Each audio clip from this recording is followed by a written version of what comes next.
it will depend on a lot of things as we are getting ready. We have 1, we have 2, 3, 4, and 5 red lights here in Budapest. We are go, go, go, go, go, and Kevin gets the best start of the line. He's going to try and make the advantage coming up towards the first corner. He's already got it as we come towards the sharp hairpin here. Can he keep it on the inside, and can he keep ahead of his rival Rajic? He does, as he chops across and coming off the exit, and he keeps that advantage now as Talha, Matt, Marius Anderson fighting further behind, and they're trying to harry Toto for third place, but now the leader's going back at it. Kevin on the inside, Rajic on the outside, and he's gone wide off the exit, and they're going side by side up towards turn 4. Work out. That's never going to work out. This is going to be chaos. Oh, he has made it work.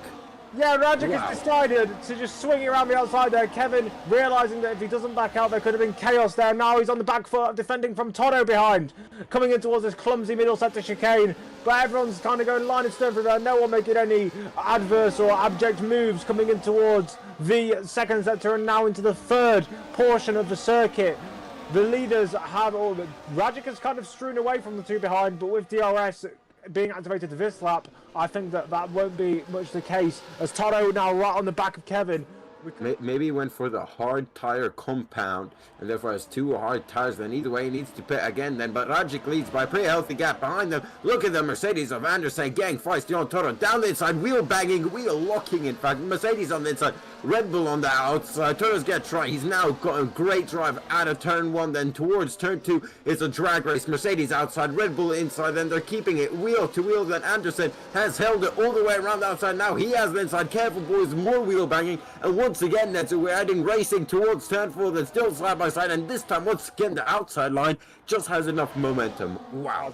Here goes Tala on Toto. It's getting bad to worse for our pole man. Then down inside Tala of turn 1 as he got that move. Where's the Red Bull? The Red Bull is in his rearview mirrors further back. Damian getting shoved off the track by Ice Cream, and now he's coming back at Ice Cream. Then Ice Cream I think had to give that position back because he let him by, but Tala gets past Toto, so Toto down from 1st to 3rd, 3rd to 4th, and now 4th to 5th. So my prediction that he's not on the podium is so far looking pretty good. Well, you don't want to be multiple positions behind him, especially if there is a safety car or something that needs to try. Start to fight. Oh, Toto! Toto! Oh, Tala lagged back. Okay, Tala lagged back, yep. But now Toto has lost DRS to Anderson, and he might lose 2 positions on the straight then. Nickerson has got 95% battery. If we can go back to Nickerson, Martin, that would be absolutely lovely. Here we go, then Nickerson trading the battery. I'm guessing Toto's as well. Nickerson goes flying by. Look behind as well for Tala, trying to get a good run then. Toto tries for the switchback left to right. Once again, he does not have DRS though, because it is a double DRS with 1 detection, and he might lose 2 positions. And there's Tala down the side, contact, and Toto sent spinning and drifting away. And that I think was a racing incident, because he pinched Tala into the initial contact, and then Tala lost the rear end and then made contact with Toto. So Toto down in P12 then, and it's left Rajic and Kevin. Oh, look at this, the top 3, Red Bull, Ferrari and Mercedes then. A bit like in real life when the Mercedes car is actually representing a Formula 1 car and not a tractor that's just slightly quicker than the Aston Martin. Oh, Kevin, early 3-second time penalty. We saw that just running out a bit too wide out of turn 4 and lap 7 already. And if we get a late safety car, or if they stay close like this, that can lose him the race win, and that's a 7-point swing going towards, well, whoever gets the race win then. Oh, yellow flags instead of 2. Someone's on as Damian. Damian spun on the exit of the fast right-hander, but he's got that going now. He's got front wing damage. The driver's yellow flags again, and that is Damian once again, I think, who has now retired, and that is a safety car, safety car. What happened to Damian? Let's go on board with Toto real quick. Yeah, I think he's just gone straight on. I think Toto, I love you for driving slowly. Yeah, I think he just went straight on. That's it. That is very suspicious. I think that is... He's not doing that to benefit his teammate. He's doing that because he can't be asked to do the race. If you do that, as much as I hate people coming into the pits and retiring, it's much better than changing the course of the race by having a safety car. Because now, I mean, if you're Toto, you're worshipping the Lords and the Jesus Christ because of what's just happened there. But everyone in front of him is in the pits, so he's actually going to leave the field. Yeah, Toro will stay out. Toro will stay out. What can he do? Go into mediums. Oh, Rajic is the luckiest guy ever. He just got out. Otherwise, he would have waited behind the entire train of cars. He just got out right behind the, I think it was the RB or the Alpine, if he would have been, because the light in the pit lane goes from green to red, and if you don't get that split second of green, you're gonna have to sit there, and that kept him the lead right there. So look at that. So he can go in the traction zone, which would be right about now. Then I think he has gone. So he's kind of gone between what we said, going earlier, going late, and Kevin has kind of gone with him. That full 10th is the gap. You can't be closer or further away. Leo Grotta has spun, and now he comes onto the track, almost pushing the Haas off, and someone's in the pit lane, or that was the safe car in the pit lane actually, not F1 car. So down the inside, the Mercedes of Leo Grotta on Dylan, and he gets past, but the top 5 stay untouched. In fact, even I think the top 7 or 8 then.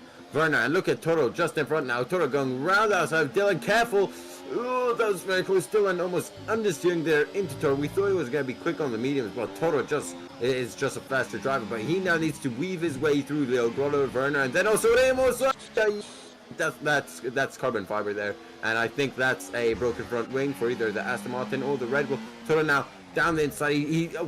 Okay, from what I saw there is he turned left going into a right-hand corner, and there is a Haas on the grass. Werner shutted his wheel off, and that is a massive collision. Toro is just this entire race has been about him fighting battles he doesn't need to fight. You don't need to send it up the inside of people into tight chicanes. Just wait behind the back markers. Yes, you might lose half a second in the grand scheme of things, and you lose time to the leaders. But it's much better to lose half a second than it is to lose your front wing. We're about to go green flag racing, so Ralchik, go for it. I mean, you've got a second chance to do something different. Will he do something different? Probably. I mean, you don't usually see people going for the exact same restart strat just a couple laps after, and we're lap 14 out of 35. Then going on to 15, we've had 2 safe cars, and we've lost both Werner and Damian. Damian on lap 8, and Werner on whenever that safe car came in. Lap 12, I'm guessing, and now he's gone racing then, exactly the same point as usual. And once again, Kevin, he's not really with them, but he's also not been caught napping them. But Anderson not too far behind Kevin as well. Nicholson and Tala also not far behind them. Big lockup for Rajic going into turn 1 then. I think Kevin also running a bit wide then. Oh, look how close it'd be between everyone right now. It's single file all the way down to Dylan in P12. He went round the outside of turn 5 on Michael Schumacher in greasy damp conditions. So, yeah, he's now got to give us Leo Grotta. This should be an easy pass. Oh, but he's locked the rear brakes. Where is he? There he is. Oh, shaking. And he's going to have to spend... Look at Froby as well. Froby's in none era, so he knows that's a fight. He does not need to be fighting. But Toro then, what should have been an easy pass, just locked his rears. And now he's going to spend, well, at least... a sector. A sector, yeah, pretty much sector 2. He might be able to go into here. But he's just going to lose DRS here. If Leo Grotta can stick with him. Toro should get this move done on Ozan pretty comfortably. Yeah, he does. Just don't screw up your braking again, mate. Yeah, he's already got there before the corner even comes. Leo Grotta, like, he was 2 seconds off in qualifying, which isn't actually, especially for a debutant who doesn't really understand the ways of VDRL and stuff, that's not as bad as it could be. I think he's got potential, and like, although he held up Kevin in qualifying, he didn't do anything stupid. He didn't try and half jump out of the way as he should spun. Never mind, everything I just said is wrong. I just got damage. All right, well, ladies and gentlemen, that's what I like to call the commentator's curse as its finest. Yeah, no, flags set to 1. Oh, it's Leo. All right, well, he's not gonna broke me. His M plates are non-existent. He does not know how to do racecraft though. As Nicholson and Ice Cream fighting side by side. Ah, banging wheels. Side pod, 2 wheels, wheel locking even now. If I was F1 2013, they'd both be in a wall right now. Side pod glitch. One would be stuck in the wall, and the other one would be flying to the fucking Narnia. Or the moon. Or the moon. Or probably Mars. Or to Jallo's house. I mean, yeah. Oh, Jesus, the ice cream's gone. Yeah, alright. He forgot to put the ice cream in the freezer, and now it's not out of date. Damn. Well, lap 27 out of 35 then. Kevin has been analysing the out of that Red Bull rear wing, as now Ozan gets that Ramos just needs to forget, doesn't he? Pardon? Ramos just needs to forget about today. Yeah, pretty much. He's doing a Sergio Perez. He was defending like a lion last weekend, and he's defending like a taco this weekend. Mate. Marius is overtaking Kevin. I've got Anderson on my screen. Oh, no, I just called him by his first name, and now he's got a 3-second time penalty. Like, come on. Oh, Anderson has Rajic now. Oh, this could be interesting. Ahead. This could get interesting now. I mean, he's going to have a penalty. If I was Anderson, is actually back Rajic into Kevin to try and see if those two can have a collision together. Because those two are fighting over a championship, trying to create some chaos there.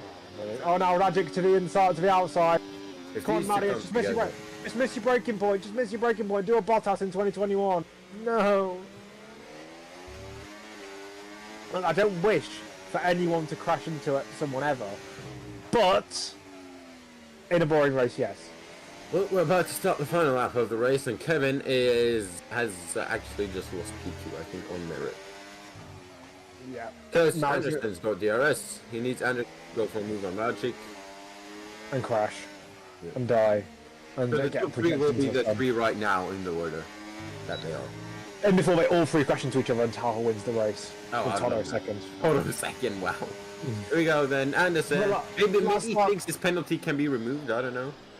Yeah, I mean, he's going to go for the lead. So he's not just going to sit behind and do nothing. Can't just not fight. Yeah, he's lost the time, but he's got the DRS. Going in towards turn 2. Yeah, Kevin, get ready. Kevin, get ready. Wheel to wheel, banging. Forcing him all the way off the track. Where's Kevin? Kevin's absolutely nowhere. Yeah, Marius said to Rajic on the exit of that, he said, suck my balls, mate. Kevin spent 35 laps behind this Oracle rear wing. Yeah. Wow, that's depressive. I gotta ask him that. How does it feel? He's probably got the blueprints to that rear wing now. Total another 3 seconds, so he's 100% gonna be P6 this race then, unless Nicholson decides to pick up 2-3 seconds. Yeah. And now, unless, I mean, Rajic doesn't really, because obviously he's going to get this on the penalties, but it might get removed. Yeah, he doesn't know that. That's the problem right now. Yeah, but he will have it in his kind of back of his head if that's the case.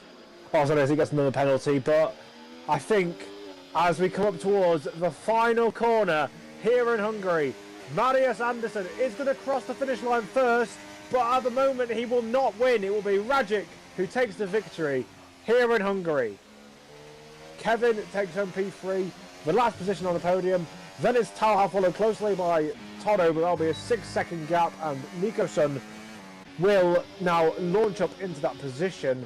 If that had been a 2-second, if he hadn't got that last penalty, Toto would have been ahead by 52 thousandths of a second. The top 3 appearing on the podium here. Rajic at the top step, recovering from his bad race last time out, and will extend his points lead by quite a considerable margin because quite a bit. I mean, he wasn't on pole. Obviously, he got 3rd place in qualifying, so that's 2 points lost to the likes of Toto, and obviously to Kevin, he loses 1 point. But Kevin is going to be 22 points, I think. Yeah, and Toto is going to be. Toto is P. Where is Toto? Toto is P9, but that's because he DNF'd. Yeah. Because he was behind Nicholson, so he will be written down as P6, so that's 8 points compared to 25. 25 minus 8 is 17, so Toto's going to move down to 3rd in the Drivers' Championship.